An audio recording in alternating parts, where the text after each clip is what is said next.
Hello everybody, my name is Voxel Session, and welcome back to another TF2 video, the Demoknight. One of the best classes in TF2, in my opinion. Of course, below Medic, because everything is below Medic. So, the Demoknight has 3 shields and 5 different swords. He also has 2 different boots, the Alibaba's Wee Booties and the Bootlegger. They have the same stats, they're just reskin of each other. The only difference is one, you're a pirate, the other, you're an elf. They got those up-curled toe ends. So, the stats of those boots, both pairs give you 25 extra max HP, bringing you up to 200, a triple turn control during your charge, as well as a 10% faster move speed, and you regain 25% of your charge meter on a melee kill. So these will be applied to all of the combinations I will be going over today. Alright, if we look at the shields, we've got the Charge and Targe, the Splendid Screen, and the Tide Turner. The Charge and Targe has a 50% fire resistance, 30% explosion resistance, does 50 damage on an impact with an enemy, takes 12 seconds to recharge, and it gives you melee crits late in the charge. On the other hand, the Splendid Screen has 85 impact damage, recharges in only 8 seconds. It also crits late in the charge. As a downside, it only gives 20% fire resistance and 20% explosion resistance. Now, the Tide Turner is a much more unique shield. It does the same damage and has the same recharge time as the Charge and Targe, and it also gives you full turning control, and you regain 75% of your charge meter on a kill, with the downside of only giving you 15% fire resistance, 15% explosion resistance, and it only gives you mini crits late in the charge. Now, with those 3 shields out of the way, I'd like to move on to the first sword, the Eyelander. Now, the Eyelander is a head-taking weapon, meaning every time you get a kill, your health is increased, same with your movement speed. This goes up to 4 heads, which means you can get 235 health at a maximum. Like most Demo Man swords, it can't deal random crits, and it also gives you a minus 25 max HP penalty, which is offset by the boots. Not much of a loss there. There are 2 sentries there. Sir. Now, first of all, the combination of the Eyelander and the Charge and Targe. With the Eyelander, I think the fact that you have less health to start with, and you have extra incentive to stay alive in order to keep your heads, really boosts your need for those resistances, which really helps your survivability. Another shield I'd like to look at with the Eyelander is the Splendid Screen. The head-taking boost increases your charge impact damage. With every head you take, you gain 10% of that. That means it benefits the Splendid Screen far more than any other shield.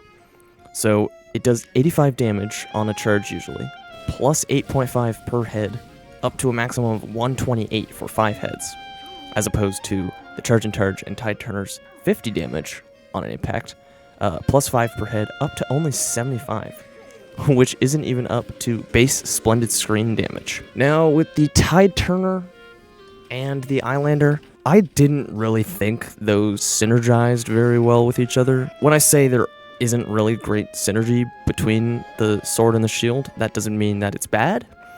That just means the stats don't really complement each other very much. Moving on, we've got my favorite Demoknight melee. We've got the Scotsman's Skull Cutter. Now, the Scotsman's Skull Cutter does 20% more damage at the cost of making you 15% slower, which is also countered a bit by the boots. Right off the bat, the only thing that we need to be synergizing with really is the mobility. So I think for the Charge and Targe, your less effectiveness at dodging is somewhat countered by the resistances, because you don't need to dodge if you're resisting half or a third of the damage, really. And that's really it for the Charge and Targe. Now, if we move on to the Splendid Screen, I'd like to say that the more frequent charges make up for the lack of mobility. It really makes the charges a bit more expendable for rollouts. The Scotsman's Skull Cutter and the Splendid Screen also constitute what I like to call the full damage demo. Your shield bashes do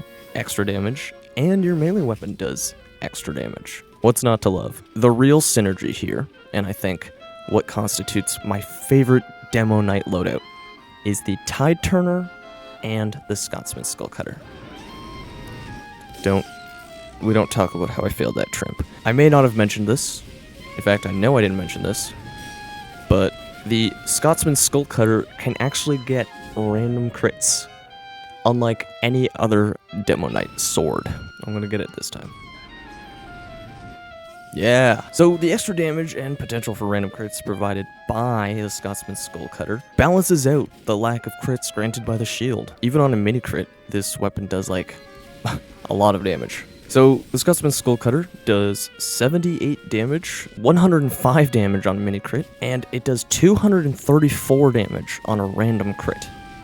That is enough to take down every single class in a single hit except for a heavy. Next up, we have the Persian Persuader and the Charge and Targe. The Persian Persuader refills 20% of your charge meter on a hit. It allows you to refill your charge meter from ammo boxes. Because the Charge and Targe is the only shield without an effective charge bonus, this sword pairs fairly well with the Charge and Targe, just because it balances out its lack of more frequent charges. Now we get to the first actual item set, and the only actual item set for the Demoknight. 1001 Demoknights, I think it's called, just off the top of my head. This makes up what I would also like to call the Uber Charge demo. I know Uber Charge is a thing in the game already. No, I'm not changing it. The reason I call it the Uber Charge demo pack is because it gives you a 50% faster charge recharge rate, charge from ammo boxes, 20% charge on hit, and 25% charge on kill. Needless to say, with this set, you're not going to be needing any charges anytime soon. Next up with the Tide Turner and the Persian Persuader. Don't do this. You get charge from ammo boxes, charge on hit, and then you refill 100% of your charge meter on a kill. If you regenerate 100% of your charge meter on a kill, you don't really need the two other things. I mean, you can do it if you want. I wouldn't.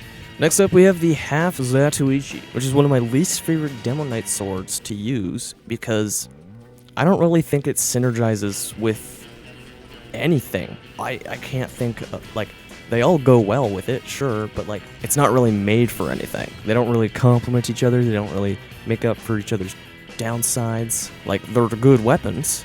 It's a good sword, but it just doesn't really synergize. Next up, we have our last sword, the Claymore, or the Zweihander. I don't know. It's called the Claymore, but it's not a Claymore, so do with that what you will. So what the Claymore does is it gives you a 15% damage vulnerability. You know what the Charge and Targe does? It gives you a bunch of resistances. I mean, they're made for each other. They're meant to be together. They make up for each other's downsides. I hate random crits. So the Claymore makes your charge just a little bit longer, and it also has that damage vulnerability I talked about. So it is my least favorite Demo Man sword, right below the Half Zat.